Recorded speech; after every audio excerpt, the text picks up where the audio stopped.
Kita lanjutkan di malam hari ini.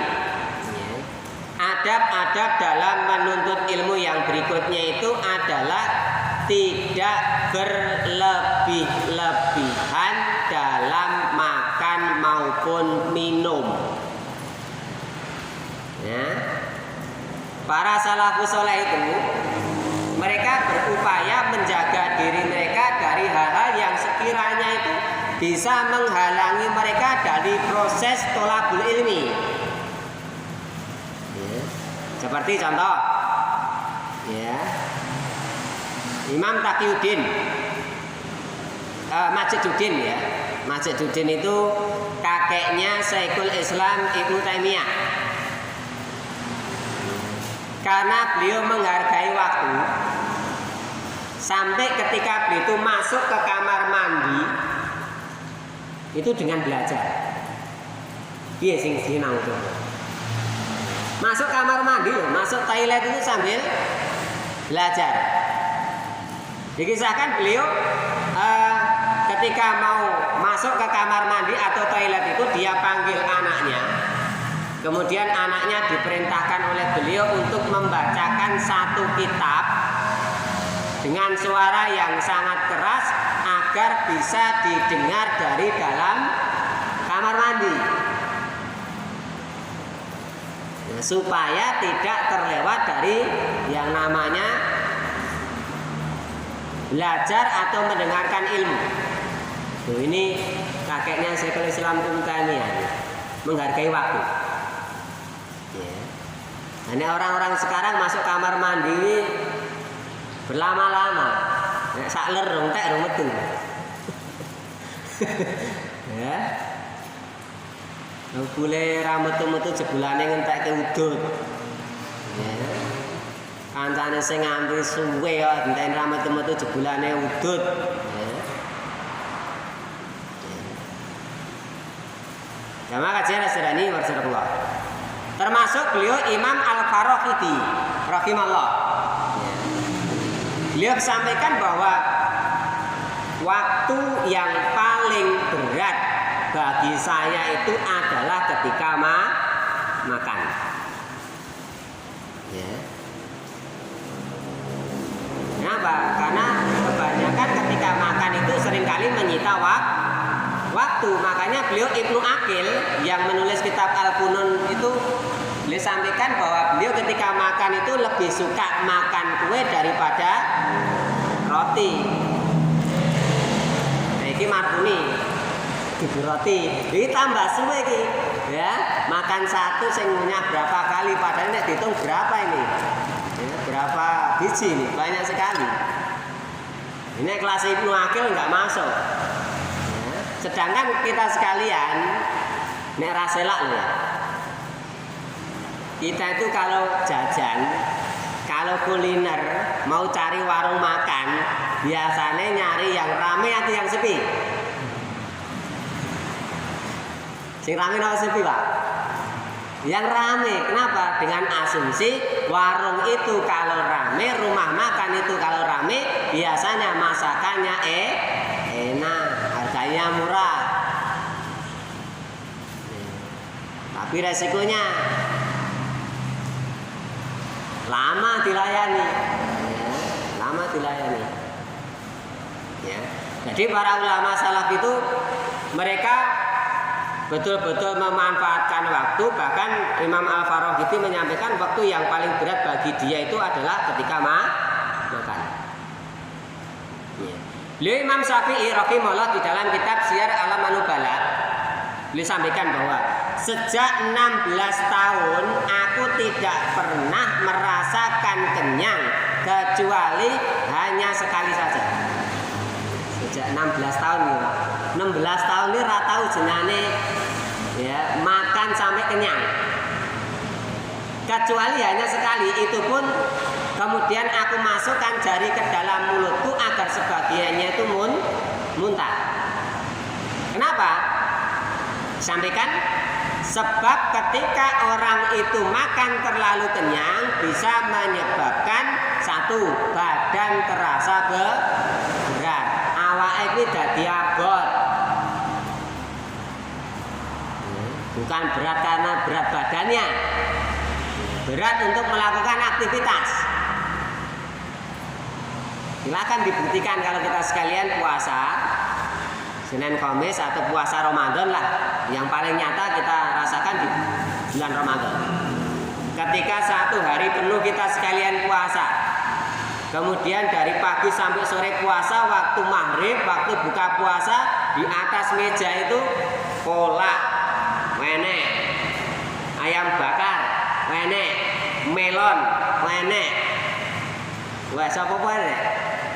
Terus kemudian orang itu inginnya hampir semuanya itu pengennya beliau makan. Akhirnya makannya kekenyangan.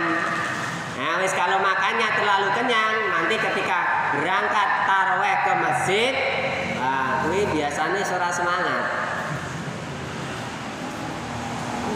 Imame maca dawa sithik ngene cekrek-cekrek. Misale imame maca anaba, amma yatasaalun. Dawa cah iki ta. Wis lak ngantuk mripat ugean. Padahal mung diwaca 5 ayat. Ngagek lekasan ngono wis sambat sik. Mergane apa? Badannya sudah terasa berat, ngantuk. Iki imam suwe men. Padahal ora suwe. Mendino ki nek taruh ya setengah jam. Mung pas hari itu, pas malam itu mungkin dia itu karena si makmum tadi makannya terlalu kenyang sehingga makanya dia ibadahnya enggak semangat. Yang kedua, kalau orang itu terlalu kenyang dalam makan itu bisa menyebabkan hatinya menjadi keras. Nek wong Jawa ngarani atine atos. Kandan-kandanane angel. Ya. Dikandani bergudul. Ya. Kandani mlebu kuping tengen metu kuping kiwa. Ya. Hatinya menjadi keras. Sulit untuk mendapatkan atau menerima kebenaran. Yang ketiga,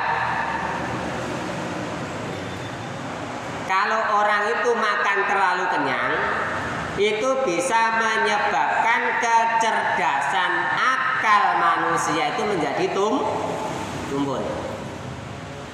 Lah nek jenengan mirsani ten masyarakat, biasanya rata-rata anak-anak yang cerdas dalam sekolah, ketika mereka sekolah itu biasanya anak-anak yang rajin puasa.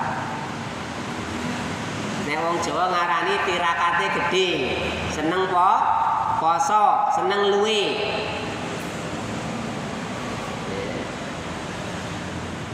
Terus kemudian kalau orang itu makan terlalu kenyang, dampaknya apa lagi?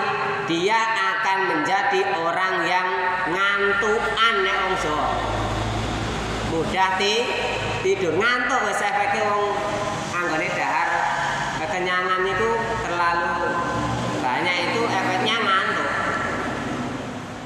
Mulane nek piyai sing mungkin ngantukan ya bisa jadi. Bisa jadi makannya banyak, tapi juga tidak semuanya. Ibadah menjadi lemah, akhirnya orang itu dalam beribadah menjadi nggak semangat, lemah ibadahnya. Padahal dia makannya banyak. Lain dengan prinsipnya orang-orang Flores, orang-orang NTT. Ya. Saya itu pernah digarapi ya, nek cara Jawane kuwi ya digarapi di sana. Ustaz kok makannya sedikit. Ya memang saya makannya sedikit. Oh, kalau seperti Ustaz makannya sedikit, nyari istri orang sini nggak dapat. Lah kenapa?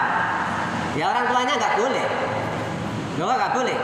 Karena orang-orang tua di sini itu mereka itu lebih bangga, seneng kalau melihat calon menantunya itu makannya banyak, dengan asumsi kalau anak menantunya nanti itu makannya banyak, kerjaannya juga hebat. Nek wong Jawa kan mboten. Mangane akeh tanda gawene ra enek. Ya. Jadi ketika saya makan itu banyak yang melihat kok makannya cuma sedikit gitu ya. Padahal saya lihat itu ada orang sana itu makan jajan ke nasi padang. nasinya kan dicondong atau enggak? Dia nambah nasi nih. Aku ora tanduk kono tanduk loh. Makannya banyak ya. Sampai bilang, wah kalau Ustadz nyari istri orang sini nggak dapat karena kalau mertuanya nggak boleh ya karena makannya cuma sedikit. Padahal kalau terlalu banyak makan itu malah masalah. Ya.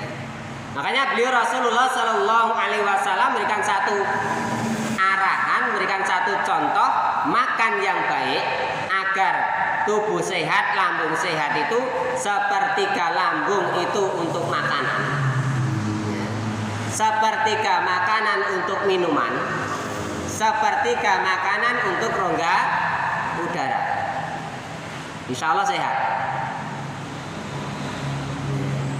Jadi makannya tidak terlalu kenyang. Ada air sepertiga, ada makanan sepertiga, yang sepertiga lagi ruang gerak untuk digunakan alat-alat pencernaan untuk memproses makanan.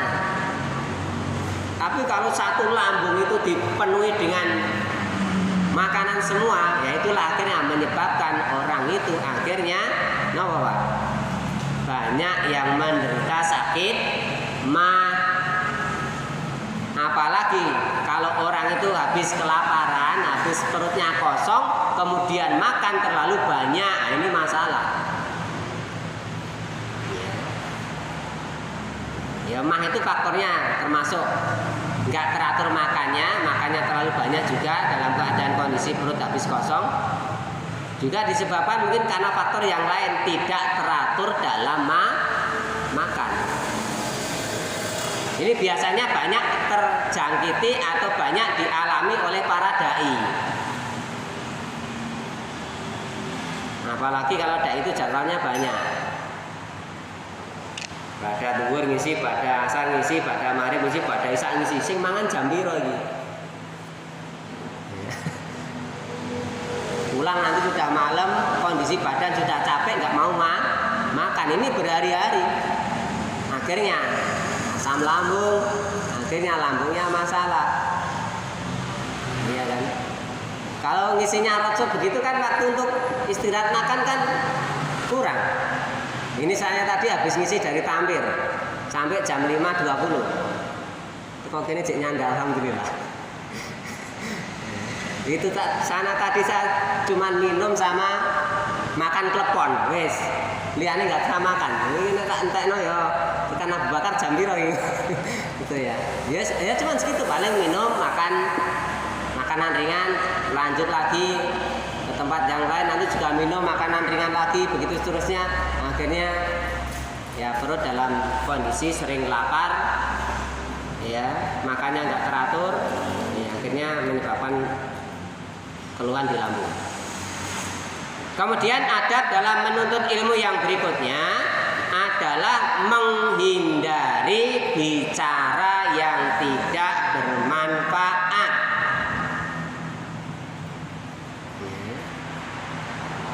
Menghindari pembicaraan yang tidak bermanfaat. Berkata beliau Rasulullah Sallallahu Alaihi Wasallam, "Man kana yu'minu billahi wal yaumil akhir, falyaqul khairan aw liyasmut." Barang siapa yang beriman kepada Allah dan hari akhir, dino akhirat, maka berkatalah yang baik atau diamlah. Kalau nggak bisa berbicara yang baik, maka lebih baik diam. Angel nih ini, sulit. Ya. Jadi kalau nggak bisa berkata-kata yang baik, lebih baik diam. Kenapa? Umar bin Khattab radhiyallahu anhu beliau mengatakan, "Man katsura kalamuhu kasura saqatuhu." Barang siapa yang banyak ngomong, banyak berbicara, maka akan banyak salahnya. Dia akan banyak salahnya. Wa man kasura saqatuhu kasurat dunubuhu. Kalau orang itu banyak salahnya, maka akan banyak dosanya. Ya. Wa man kasurat dunubuhu kanatin naru aula bihi. Barang siapa yang banyak dosanya, maka nerakalah yang pantas untuk dia, untuknya. Ya. Jadi wong kuwi nek kakean anggone ngendikan banyak bicara akan banyak salahnya. Kalau banyak salahnya akan banyak dosanya. Kalau banyak dosanya, ancamannya adalah neraka. Nah, ini termasuk fitnahnya para dai, Pak. Ya. Termasuk fitnahnya para dai. Disebutkan di dalam kitab Adab Asy-Syariah, ya, di dalam kitab Adab Asy-Syariah, disebutkan bahwa min fitnatir rajuli idza kana faqihan. Termasuk fitnah bagi seorang yang faqih, orang yang berilmu. Nah, termasuk di sini dai. Ayakunal kalamu ahabbu ilaihi minas sukut. Adalah suka berbicara daripada diam. Gimana? Dai kan menengan ya piye? Ya. Ini fitnah bagi para dai. Ya, dia suka berbicara daripada diam. Ya.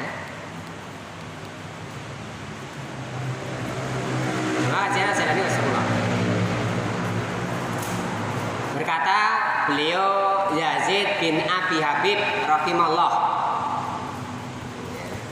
di dalam Fadlu al-Ilmi, beliau mengatakan sesungguhnya di antara fitnahnya seorang yang alim adalah jika ia terlalu suka banyak bicara ketimbang diam. Padahal diam akan mendatangkan keselamatan dan menambah ilmu. Kemudian beliau juga menyampaikan, orang yang berbicara sejatinya sedang menunggu fitnah. Adapun orang yang diam sejatinya ia sedang menunggu rahmat. Wah, nek ngono rasa dadi dai ya, Pak. Lah nek arane sing gelem dadi dai terus sapa sing arep dakwah? Cuman ketika jadi dai, ya harus pandai mengatur waktu, mengontrol waktu apa yang dia sampaikan. Lihat waktu khotbah Jumat kok ngantek setengah jam. Setengah jam itu yang ke-6. Wis setengah jam aja yang ke-6 ora. Iya rambut jam piro kuwi. Ya. Khotib yang tidak bijak seperti itu, ya. Khotbah Jumat itu sunahnya pendek, sholatnya yang panjang lah. Kok malah khotbah setengah jam aja yang ke-6. Bagus ra makmume ya si jamaah sholat Jumat wis mesti klisikan kuwi. Ya. Mungkin kadang kala sing saking anyel ngantek jam piro iki Pak ngono karepe ra wis. Ya, dai enggak bijak. Ada satu kisah ini. Ada seorang khatib dai yang tidak bijak dalam melakukan khotbah Jumat. Ini tak ceritakan enggak perlu saya sebutkan namanya. Ya. Jadi ngisi khotbah Jumat di beberapa tempat itu dirasani. Bahkan dia punya jadwal khotbah Jumat di salah satu masjid. Dia mengundurkan diri karena dia menganggap cah nom-nome remajane nyepelek kayak enggak gubris ketika dia khotbah. Dia cerita sama saya. Ya. Khotbah saya di masjid itu tak tinggalkan.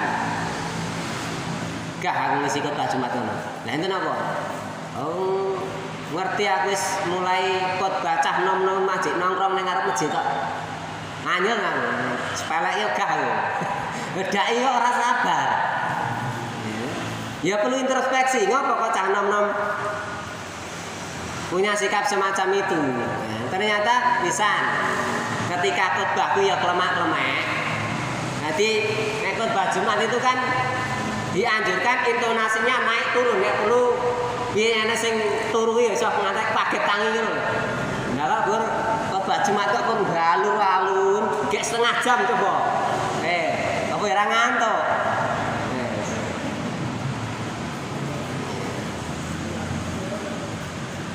Ini kisah. Maksudnya untuk motivasi kita semuanya kalau kita sekalian jadi dai, ya itu ya bijaklah dalam berbicara, bijaklah dalam menyampaikan materi, lihat waktu.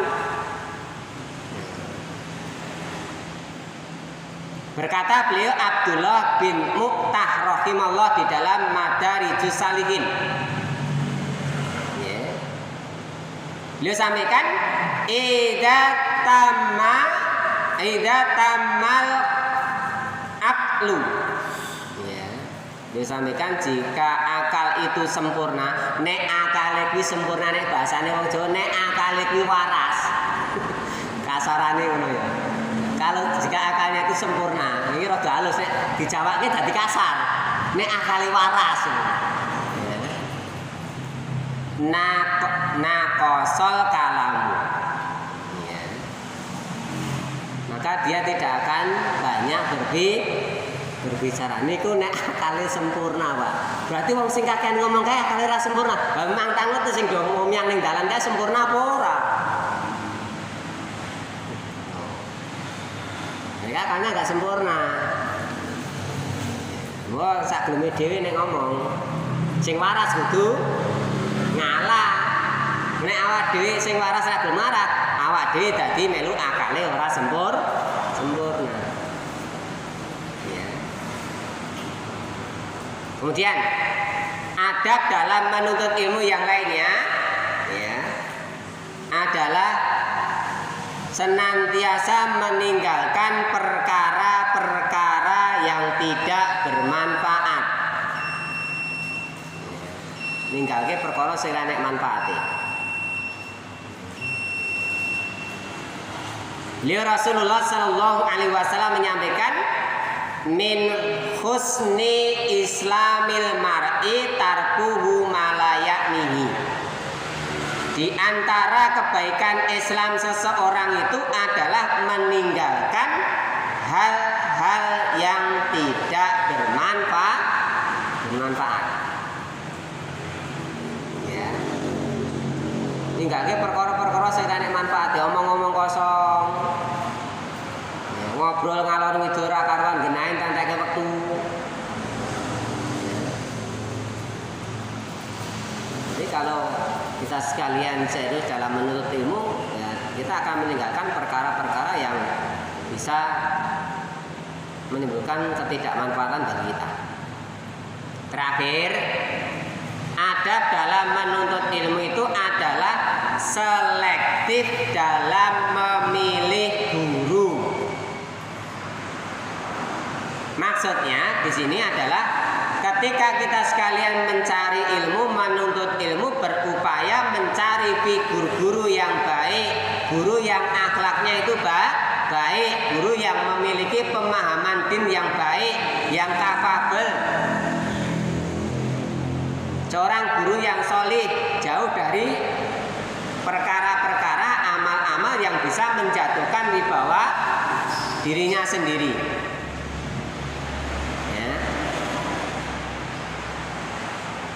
Beliau Muhammad Ibnu Sirin di dalam Muqaddimah Sahih Muslim, nanti bisa dibuka ya di dalam Syarah Imam An-Nawawi.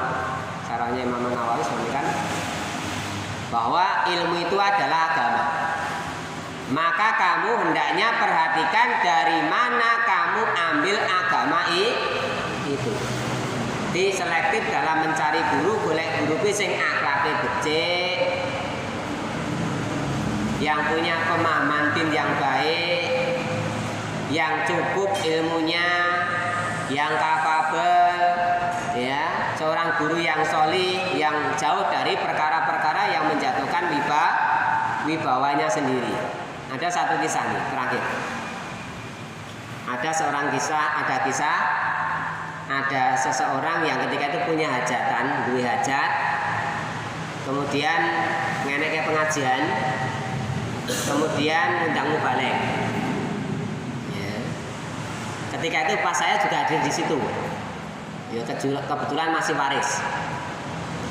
Nah, kebetulan ketika itu saya berada di dekat matian, gemcerak sing gawe wedang. Ketika mubalik itu mulai ngisi, ada ibu-ibu sing rewang di dekat matian itu bilang gini, "Alah apa kae? Ngomong daki-daki pitku, jare dituku sayahene ngantek pirang-pirang sasi ra dibayar kok." Ini kan bisa, ini menunjukkan akhlak si dai tadi, akhlak mubalik tadi tidak baik. Ketanggor toh Pak. Jadi goro ibu-ibu ku aku dadi ngerti. Goro ibu-ibu sing nyeletuk ngono ki mau dadi sing gorewang padha ngerti. Akhirnya menurunkan kredibilitas mubalik yang berbicara tadi. Kan ceritane mubalik iki punya sampingan bisnisan sepeda ontel. Di ceritane kuwi jareke nuku pite ibu-ibu sing rewang kuwi wis pirang-pirang sasi ning duwite ra ndang dikeki ngono lho. Wah, pas ngisi pengajian kok ya ibu-ibu kuwi ndelelah ya rewang, ya krungu, ya. Kenal karo suarane arep ora nyawang. Alah apa kae nek ngomong daki-daki jareke tuku pitku digawa sayene ya duwite ra dikeki kok ngono kuwi. Nah, itulah jadi orang yang mendengar kata-kata itu akhirnya mendengarkan apa disampaikan oleh si mubalik tadi jadi kembo toh Pak. Berarti akhlaknya tidak baik. Termasuk ada satu saran ketika mencari mubalik itu, terutama yang ngisi-ngisi yang umum itu, ya datangilah mubalik atau dai itu ketika waktu subuh. Mubalike salat jamaah ning subuhane masjid ora. Ya. Kalau mubalike ra jamaah ning masjid ora salat jamaah subuhan ning masjid, ini salah satu ciri. Ya dhek salat kuwi rasa dijogo kok meneng ajak wong kon. Jogo ibadah yo dhek ibadah dhek salat subuh yo mae cerak masjid ra nang masjid kok. Ya. Ini salah satu ciri. Sok ngapusi ora. Nah, kalau saya baca satu riwayat itu ulama-ulama dulu itu ketika mau memilih guru itu dilihat kesehariannya bagaimana, termasuk akhlak mereka kepada hewan pun jadi pertimbangan. Makan pitik kur bareng teko cekel bleh, padahal pitik ini punya asumsi kur keipakan gitu. Ngono kuwi nek bagi para ulama dulu baik wis enggak mau diambil ilmunya, ngapusi kok. Wong jarene nek dikeipakan kok malah dibelah. Ya. Jadi akhlak kita pertimbangkan, pemahaman din kita pertimbangkan, kesolihannya kita pertimbangkan, termasuk juga ya tadi beberapa halnya tadi. Jadi sosok guru itu betul-betul punya sesuatu yang bisa kita harapkan untuk bisa kita ambil. Ya. Beliau Imam Abu Hanifah rahimahullah ketika menceritakan sebab beliau menjadikan Hamad ibnu Abi Sulaiman rahimahullah ya, untuk menjadi guru beliau. Ya. Abu Hanifah itu Imam Abu Hanifah mengatakan, aku mendapati beliau Hamad ibnu Abi Sulaiman itu adalah seorang sosok figur seorang guru yang berwibawa, sangat lembut, penyantun, sabar. Nanti bisa dibuka di dalam Taklimul Muta'alim. Ya. Ini alasan Imam Abu Hanifah menjadikan Ibnu Abi Sulaiman itu menjadi guru beliau. Pertimbangannya apa? Dia punya wibawa, akhlaknya bagus, penyantun, sabar. Jadi dai kok ora sabar. Ya wis. Pingine mulang pisan pindho langsung jamaah oke. Pingine mulang pisan pindho langsung mapan. Lah awak dhewe mbiyen iki gek kenal ngaji ora mapan-mapan kok. kadang kala ora gelem ngilo karo awake dhewe gitu ya. Ya.